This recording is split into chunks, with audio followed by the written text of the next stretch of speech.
बदलते दौर में जहां बच्चे अब आधुनिकता के दौर में तेजी से दौड़ते हुए नजर आ रहे हैं, तो वहीं उनके खेलकूद का भी स्टाइल बदलता जा रहा है। इतना ही नहीं, कल तक जो बच्चे लकड़ी के खिलौनों से खेलते नजर आते थे, वही बच्चे आज वीडियो गेम्स और मोबाइल तक खुद को सीमित कर लिए हैं। लेकिन एक बार फिर धीरे धीरे वाराणसी के सांसद और देश के प्रधानमंत्री नरेंद्र मोदी के प्रयासों के फलस्वरूप लकड़ी के खिलौनों का बाजार विस्तारित रूप लेता जा रहा है। यही कारण है कि लकड़ी के खिलौनों और मूर्तियों के डिमांड अब देश के कोने कोने ही नहीं बल्कि विदेशों में भी हो रही है।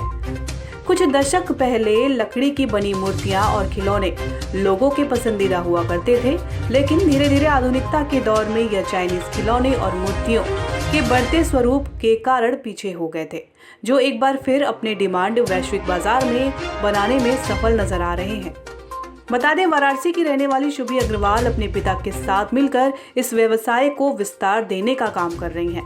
दिल्ली में पढ़ाई करने के बाद शुभी ने यह तय किया कि वह लकड़ी के व्यवसाय से जुड़कर अपने पिता के इस व्यवसाय को एक मुकाम दिलाने का काम करेंगी, जिसका नतीजा यह रहा कि आज वह इस व्यवसाय से लगभग 500 से ज्यादा महिलाओं को जोड़ करके उन्हें रोजगार देने का काम करने के साथ ही कौशल और टेक्नोलॉजी को जोड़ते हुए विदेशों में बनारस से लकड़ी के खिलौने और मूर्तियां भेजने का काम भी कर रही हैं। वहीं शुभी के पिता बिहारी लाल अग्रवाल के परिवार के घर की बात करें तो उनका परिवार इस उद्योग से जुड़ने वाला चौथी पीढ़ी है।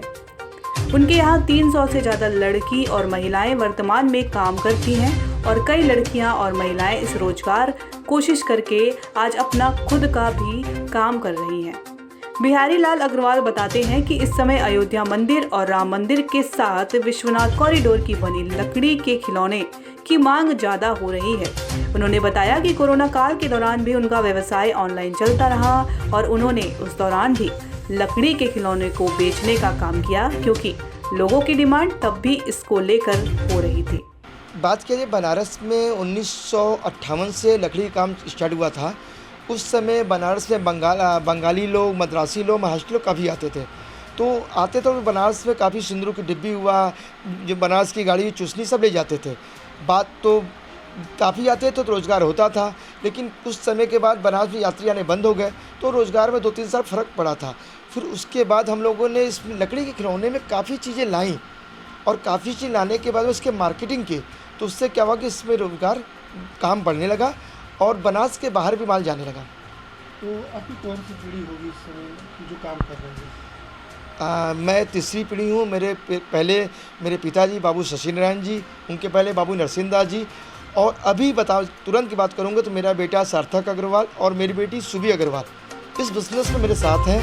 बिहारी लाल अग्रवाल बताते हैं कि वह पिछले 5 वर्षों में 2500 से ज्यादा महिलाओं और लड़कियों को लकड़ी के खिलौने बनाने का गुण भी सिखा चुके हैं। बहुत बड़ी है और हम लोग पर इतने ऑर्डर हैं कि हमको लगता है कि 1 साल तक हम लोग नहीं दे पाएंगे, और हम लोग नए लोगों को काम सिखा रहे हैं कि ये चीज़ प्रोडक्शन में जल्दी हो जाए।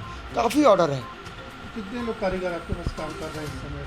टोटल हम लोग की 300 लोगों की टीम है जो हम लोग मिल के काम कर रहे हैं।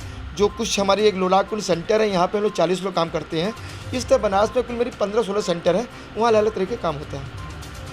इसमें हम लोग सीख के आके या फिर जो कारीगर यूज कर रहे हैं?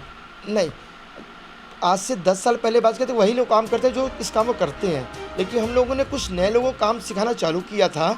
उसमें तो कुछ लोग काम कर रहे हैं और उनके करने से क्या प्रोडक्शन बढ़ा है, और कुछ हम लोग नए लोगों को भी अभी पिछले 6 महीने से काफ़ी सिखा रहे हैं। तो बात की जाए, एक समय था कि लकड़ी के खिलौनों की डिमांड बहुत हुआ करती थी। वाराणसी से सुजीत पटेल की रिपोर्ट।